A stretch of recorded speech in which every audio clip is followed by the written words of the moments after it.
It's Calgary's podcast on the Canada's Podcast Network. Today's guest is Doug Van Spronsen, partner at Verset in Calgary. Thanks for joining us today, Doug. Glad to be here. Okay, let's start. Just tell me what Verset is and what you guys do. Sure. So Verset started around 7 years ago, and it was really built around a central mission where we wanted to help accelerate the growth of our clients. And when we thought about growth, especially in sort of the modern economy and where the world was going, we thought, okay, well, how would you design the perfect business to help other businesses grow better? And there were sort of three elements to that we knew we'd need to excel at. So one was engineering or technology. So much of the modern economy is being shaped by software. And so being able to build and advise and really create performant software was going to be super important. The other one was design. So really knowing how to create services that people want to use, that people want to engage with, that are delightful. That was an important aspect. And then the third one was the strategic output. So how do we decide what to build, when to build it, what to say no to, and those types of questions. And so my partners and I kind of looked at that and said, okay, let's try to build the most performant team that can address all of those different cross-functional areas.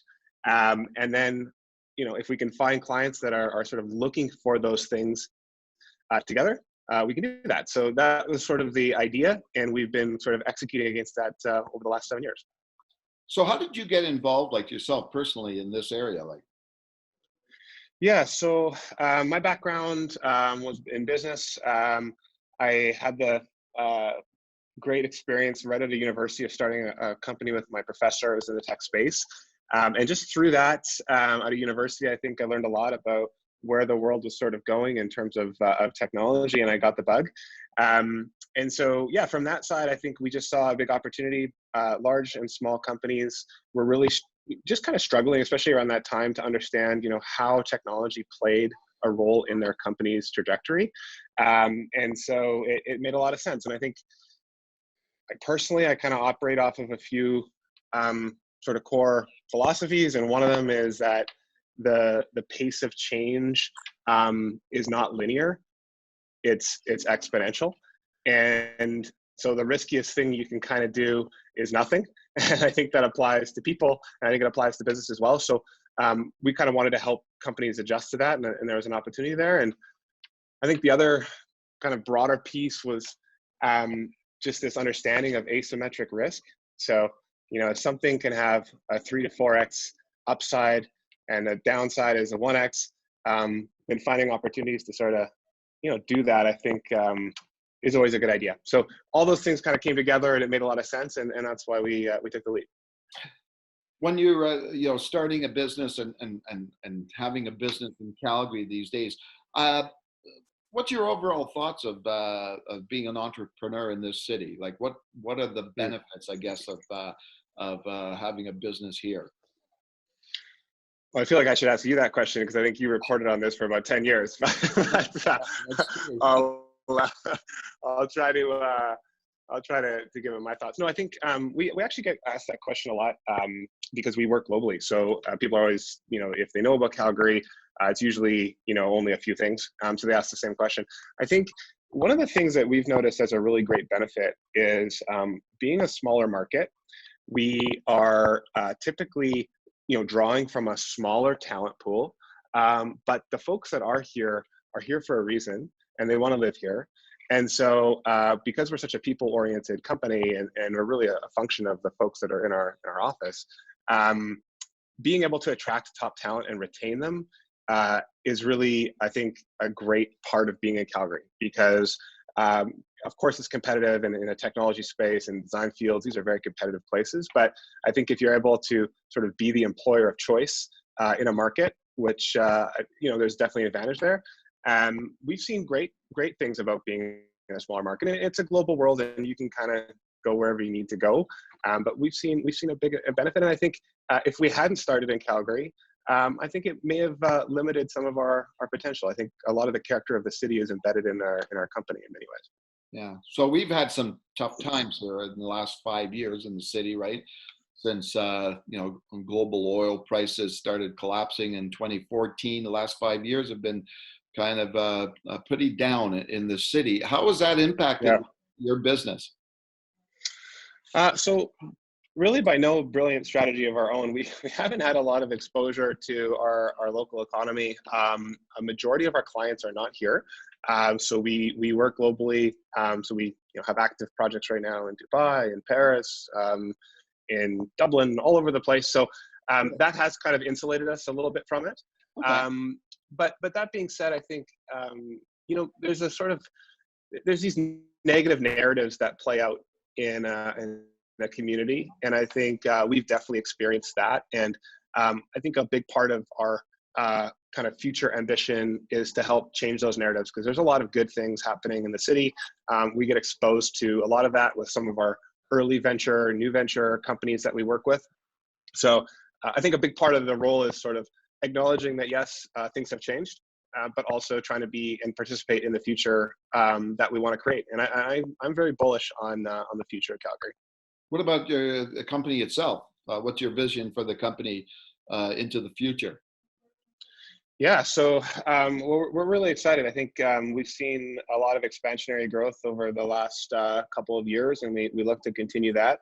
I think one thing that gets us really excited is that we don't see the world changing materially from the places that we're investing a lot of time in. So we have kind of an internal mantra of like, invest in things that aren't going to change. And kind of the corollary to that is always having the longest view in the room. So when we're talking to our clients or we're talking internally, we're trying to look at that 10-year scale and say, what are the things and our activities we can do now that will really help propel us to where we want to go? So excited about that. And I think that's really, missionally where we're kind of oriented. Okay. What do you think is the biggest challenge you guys have faced in your business over the years? Yeah, I think probably the biggest challenge is finding the courage to stick with a point of view. I think it's really easy to be buoyed by trends or different, philosophies or ideas or concepts. But to stick with a core vision is it's hard, and we haven't always done it perfectly. But I think that's been the biggest challenge, because if you really think what you're doing is directionally right, then you have to have the courage to stick with that and be wrong for long periods of time, which is not always the easy path. So I think we've experienced that, and I'm very thankful for the folks around our team to kind of help keep us accountable to accomplishing that versus kind of swaying with the different waves in the ocean. Yeah, exactly. So over the years, you've obviously talked to a lot of different people, probably a lot of people give you advice, etc. Anything stick in your mind as the best sort of piece of advice that you've ever received for being an entrepreneur? Yeah, so I'll give you two. I really do believe that you can learn so much through the experiences of other people. One of my favorite sort of role models is Charlie Munger, who is the longtime partner of Warren Buffett. And he gave a commencement address years ago. And in it, he gave kind of this kernel of wisdom, which really stuck with me at the time. And his kind of theory was that if you look at your life and you look ahead, you can typically do what most people do, which is sort of say, how do I optimize for the best outcome? So you look into the future and you say, I want, a successful life, I want a successful job, etc.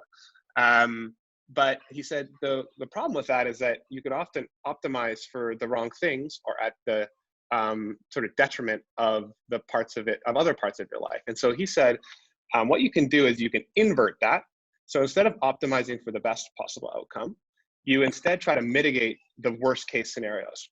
So things like, if you want to have a successful business career and you want to work with trustworthy people, then you should probably be trustworthy.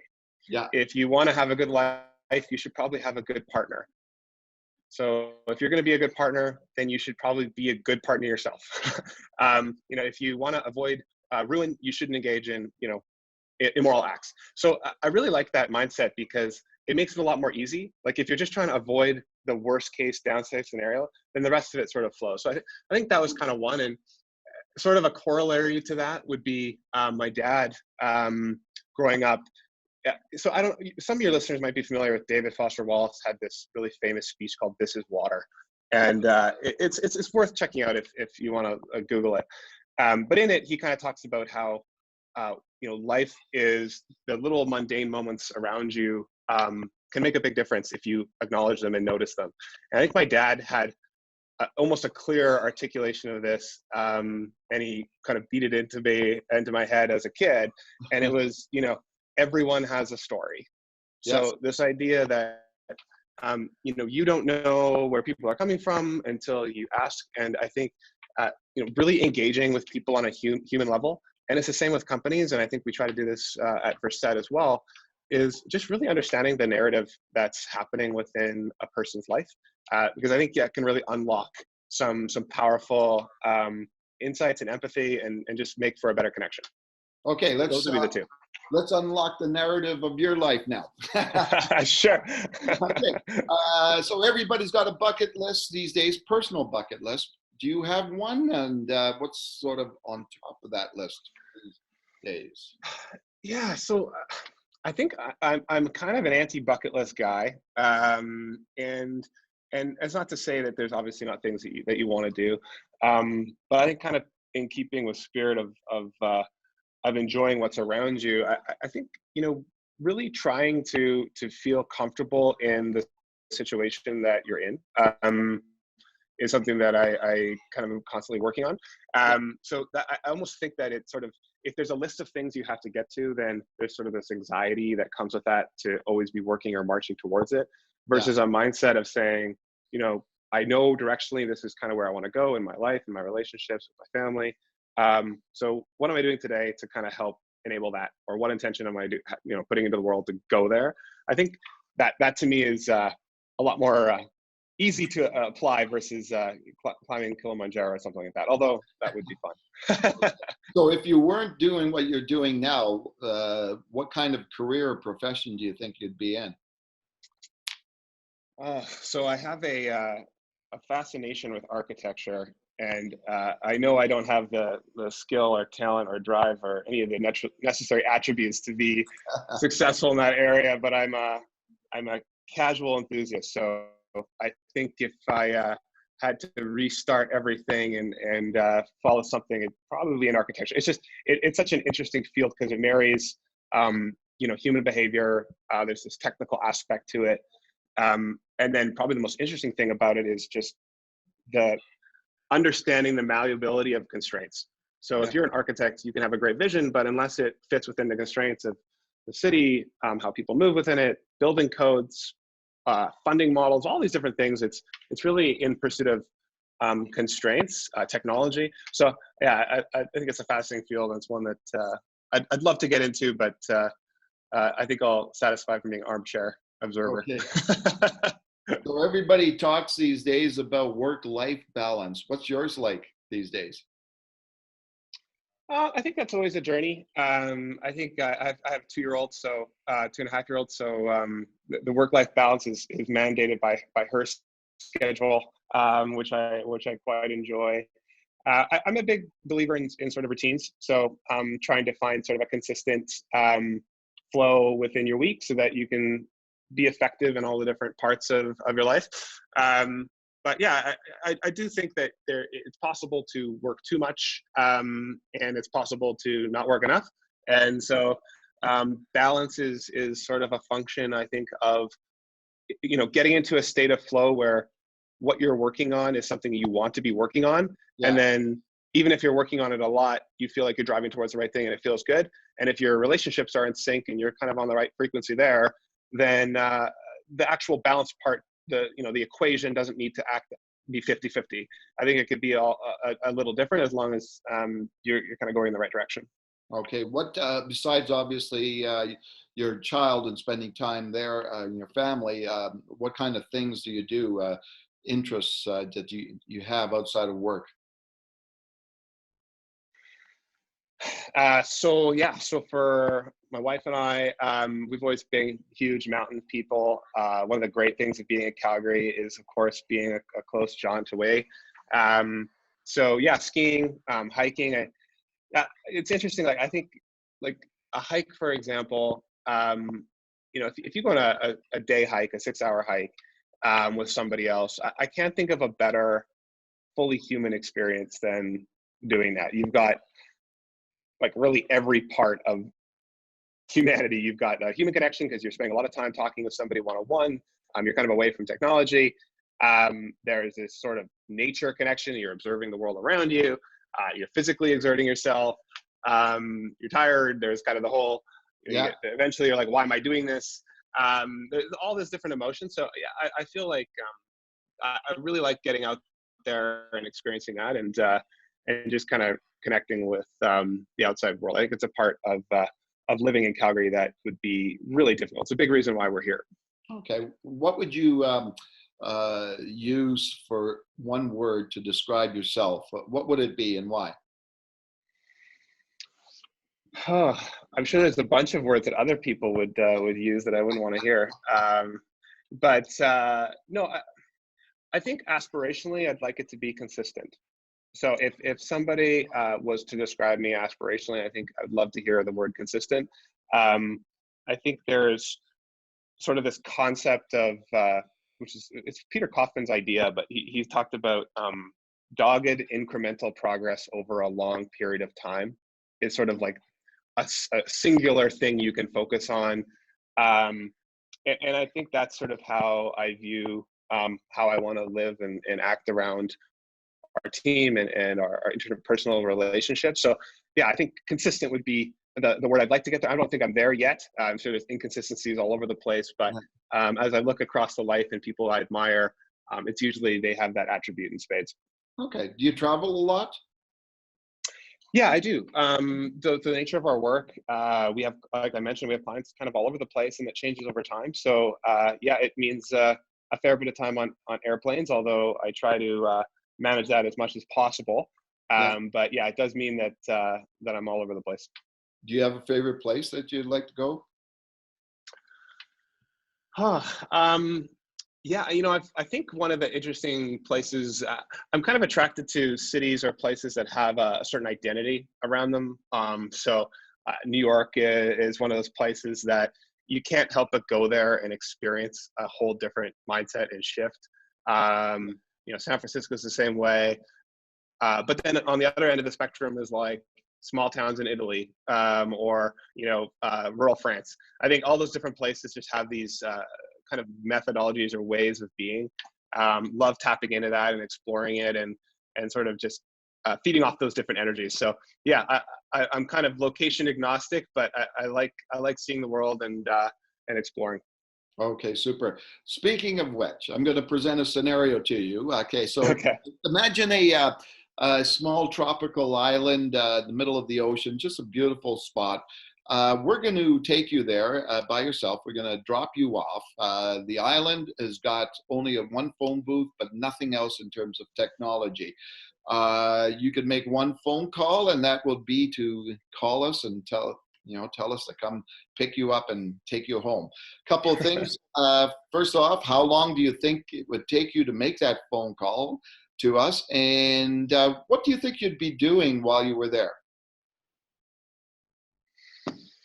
Oh man. Okay. So I think I would like to say I'd last a while, but I'm pretty, I get anxious being kind of stuck in one place too long, so I might not laugh.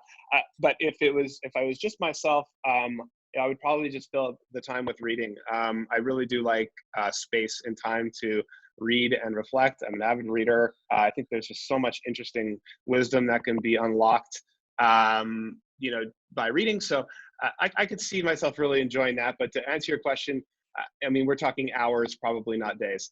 Okay. Okay. Consider it a hike then, right? Yeah, that's right. Yeah. 6-hour hike. Yeah, exactly. Okay. Well, great. Thanks, Doug, for joining us today on Calgary's podcast. No, I'm really glad to be here.